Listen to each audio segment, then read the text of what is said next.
On this week's show, we're going to be discussing which property strategies are going to work best post-COVID-19 and post-lockdown lifting. In the news, we're going to be discussing why is Manchester the fastest growing city outside of London, and it's rising at a rate faster than anywhere else in the UK, even though we're mid-pandemic.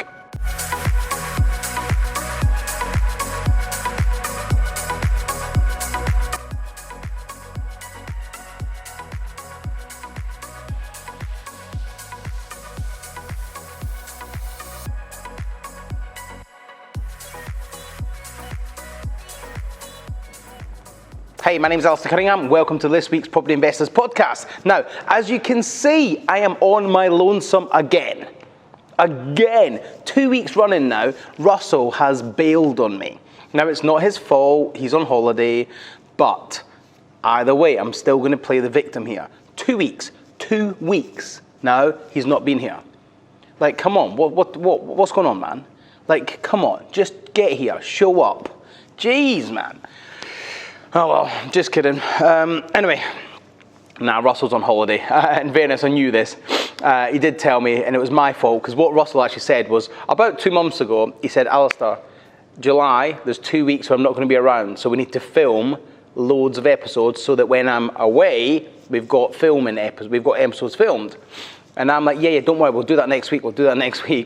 And then next week came, and before you know it, he was on holiday. So it's kind of my fault, so I'm not going to hold him responsible for this.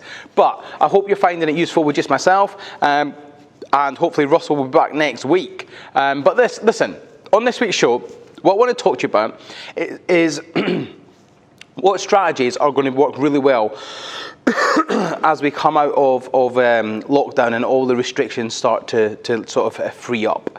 As of, I think it's Monday, which is July 18, all restrictions in the UK are getting lifted. So no more face masks, social distancing is a guidance only, it's not obligatory, it's not by law, so we don't have to worry about things like that. So what I'm getting asked a lot at the minute, and questions I get, and people that are reaching out to me and asking questions, is what strategies should they be looking at doing in the next 6 months to 12 months coming out of lockdown. Hopefully we don't go back into another lockdown, which I can't see happening, but I hope sincerely we don't. So what should you be doing coming out of lockdown? Now, as with everything, I believe cash flow is king, not cash. Cash is not king, cash flow. The flow of cash through you is king, okay? That's the crucial part here. So what I'd be looking to do is I'd be looking to generate as much cash flow as possible. And I'd be doing that using things such as, like, even now, rent to rent is a great strategy, because you'll see with a lot of landlords, what's been happening certainly I've experienced a little bit, not that bad, but a little bit, but I know lots of the landlords that have experienced a lot of problems in the last 6 months to 12 months. And that's been with tenants, where tenants have stopped paying the rent, or they're late, they're in arrears, and the landlords have now got these problems with properties where they've got tenants in there that aren't really paying everything that they should be paying, and they've got all the law to protect them and all the COVID rules to protect the tenant but not the landlord. And I've got a lot of landlords that are looking to just get rid of all the tenants, completely wash the hands of the property investment market, and either do one-time let to like a big company in the sense of the local housing authority, children care centres, things like that. So they're looking to rent the properties out on a guaranteed rental scheme where they give the property to a company or an agency, and then they wash the hands of it. They still own it, but they don't have to work it, they don't have to control it, okay?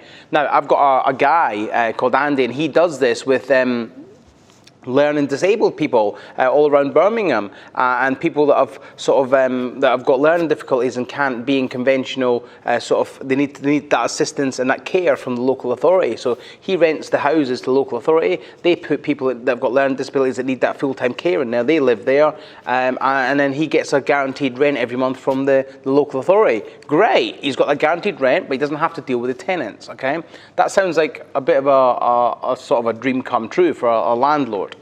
Now, I know there's lots of landlords in this situation. So for me, if you're looking to do rent to rent and you're in a position where you can give them a fixed income, do it. and get out there, because there's so many of these deals to be had out there. Now, one thing I will advise you to be wary of here is be wary of saying the word guarantee, because there's no such thing, as most landlords are now knowing. So if you actually ring a landlord up and say, look, I'll give you a guaranteed rent, it's just not possible. You can't do that because you've got nothing to back that up, okay? So you haven't got an insurance policy in place to back that guarantee up, so don't say it, okay? But what you can do, however, is say, I'll give you a fixed rental income every single month, and that'll be the same irrespective of what's happening at the property. Now, I actually had a phone call the other day.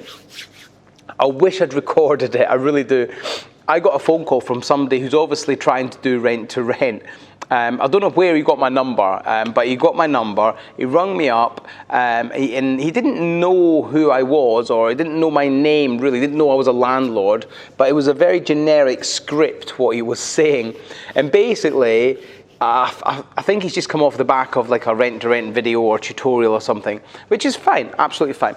But what he was saying was all the wrong stuff, and I really wish I'd recorded it, and I really wanted to sell him some training. I wanted to say to him, look man, you need to come along and do our training, because you'll get way better results much quicker, because you're just saying all the wrong stuff. He was saying things like, oh, I guarantee your rent, and we can pay you every month on the dot, guaranteed, no questions asked. So I then pressed him a little bit, and I asked him some information about things like his company and things like, well, how do you guarantee that rent? And he didn't know how to answer these questions. He didn't know what to do. He literally just shriveled up, and he got all nervous. And it was, for me, it was a bit of a lesson really, because when you ring up a landlord and you say, I'm going to offer you a guaranteed rent, how exactly are you going to do that? Because unless you have an insurance policy in place that covers rent irrespective of what's going on, then you can't possibly do that. The only other way is if you've got an abundance of money in your bank account. But then if you had an abundance of money in your bank account, you wouldn't be doing rent to rent. So I would avoid saying the word guarantee, because that immediately puts the landlord's back up, because there's no such thing as a guarantee. They've experienced it through COVID-19. COVID-19, what happened to all the rents? They didn't get paid. So where's that guarantee then? What happened to all the rent-to-rent people that took on rent-to-rent deals pre-COVID, and then were giving them back to the landlords because the rent-to-renter couldn't cope, and then this guarantee wasn't available anymore? So landlords are very wary of when you say guaranteed rent, and they know it's mostly bullshit.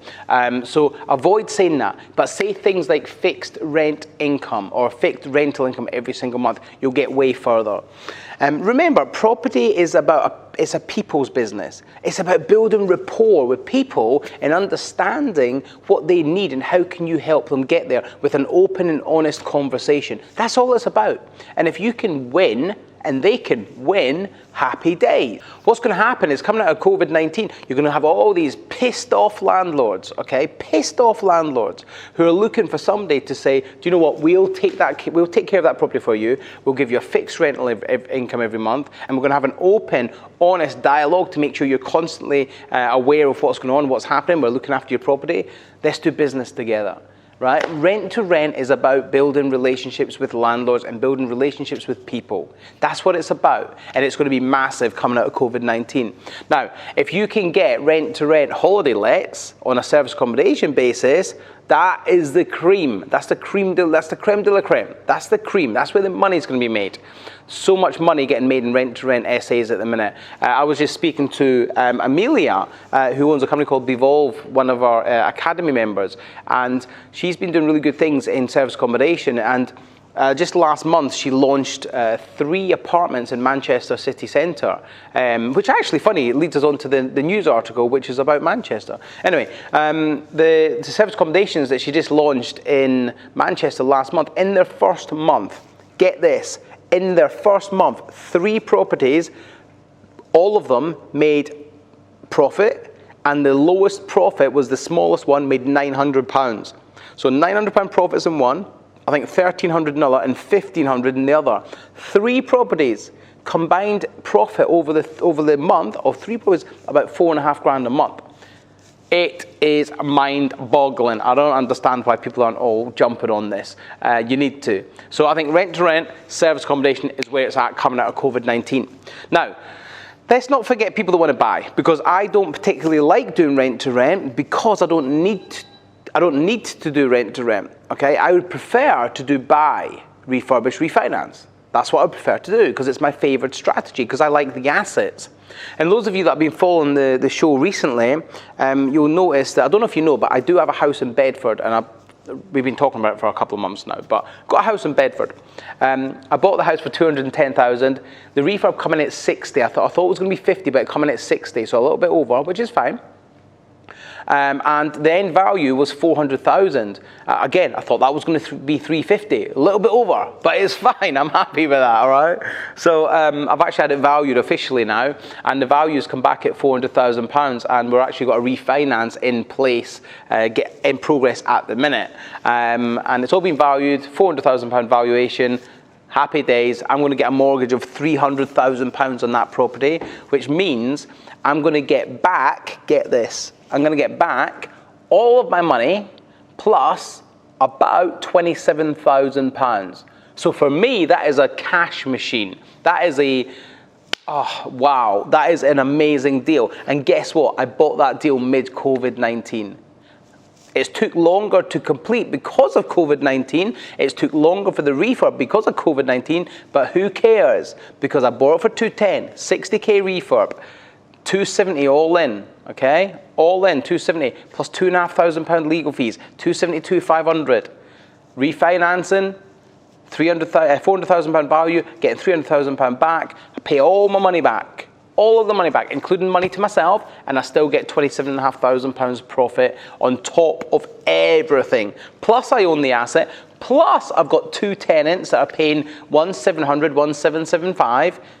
I can't ask for a better deal than that. That is the creme de la creme of deals. I'll tell you something, it is. And it's funny because I'm on stage, I'm in a chair, and tomorrow I'm going to be delivering Buy, Refurbish, Refinance to about 35 Academy members, showing them exactly how I've done it and exactly how they can do it also.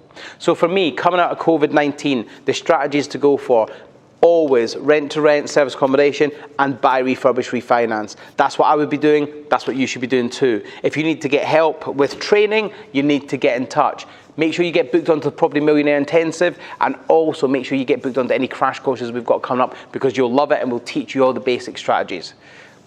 That's what it is, guys. Get trained, get educated, make some money coming out of COVID-19, because at the end of the day, if you're not, somebody else is, so it might as well be you.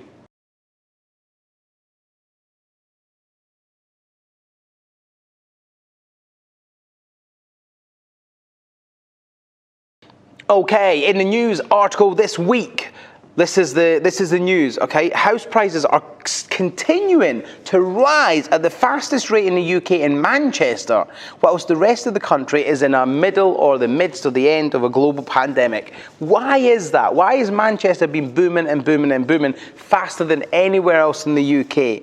Who knows? Let's have a look. So, house prices keep rising with a record raise in Manchester. For the last 3 months in a row, the national average has pushed to a new £336,000. Like, that's crazy. Like, just a few years ago, it was 280,000. Wow. But in Manchester alone, property prices have gone up by 12% in the last year, with an average terrace house going for £202,000. Like, it's just crazy. Why Manchester? Now, I don't know why Manchester, but what I do know is I was in Manchester last week, and there are cranes up everywhere. Like, everywhere you look, the skyline, there's cranes, there's building, there's apartments going up, there's buildings going up left, right, and centre. It is a fast-growing city. Now, we saw this in Birmingham a few years ago. Okay, so Samuel Teachers everywhere follows London. Okay, so London had its boom, then Birmingham started to have its boom, and now Manchester's having its boom, and it's a ripple effect going up the country. So I don't know, Manchester looks like the place to invest at the minute. I've been saying this for some years, I really have, okay? I think it's a great place to invest, and I think everyone should be investing in Manchester. Amelia's Apartments working very well at the minute, making really good profits. What do you think about Manchester? Are you investing in Manchester, or do you have investments in Manchester? If you do, I'd love to know. I'd love to hear what's happened with them. Have they gone up in value? Have the rents gone up in value? What's been going on with your properties in Manchester? Let me know. Just put a comment below or send me a message on Instagram. Send Russell a message on Instagram. Just let us know what's been going on in Manchester. Okay, guys, it's now time to end, unfortunately. I hope you found that useful. It is me alone again. I thank you for being here. Listen, we've got a couple of events coming up that I really need to let you know about. So at the end of the month, on the 31st and the 1st, I'm running a brand new event, and it's called the Six Figure Speaker Summit. So if you're listening to this and you've got a message you want to share and get across and get out there to people, to the masses, it doesn't matter what it is. Doesn't matter what it is. You need to be there. Now, it's over 2 days. It's going to be held in central London at the Hard Rock Hotel in Hyde Park. And I'm going to be teaching you and showing you exactly why and how you can become a six-figure speaker, six-figure public speaker, teaching what you know. Now, this is not property. This is about teaching other people and inspiring other people and showing them and letting them hear your message of help, your message of serve. How can you help and serve these people? Now, some of the people I've helped do this are not doing it for financial gain. They're doing it because they want to help people with mental health issues, with depression, with insomnia, with you name it. There's so many things that people are trying to help people fix and cure. And to do that, you need to be able to present and teach and inspire. Now, if you want to come along and you just want to tailor and master your skills of how to present to investors, that's great, because it's the same skills. The skill set is transferable between industries and sectors. It doesn't matter. But the reality is this: if you want to be able to present and grow your business, you need to be able to speak in front of people. And I'm running an event called the Six Figure Speaker Summit just for you. It's £1 to attend. 2 days with me, teaching you how to be a speaker, how to train, how to get your message out there. 2 days, £1, Central London, the 31st of June, the 1st of August. Be there, don't miss out. There'll be a link below. On that bombshell, guys, my name's Alistair Cunningham. I shall see you next week. Make sure you tune in Wednesday night, 7 p.m, and I'll see you next time.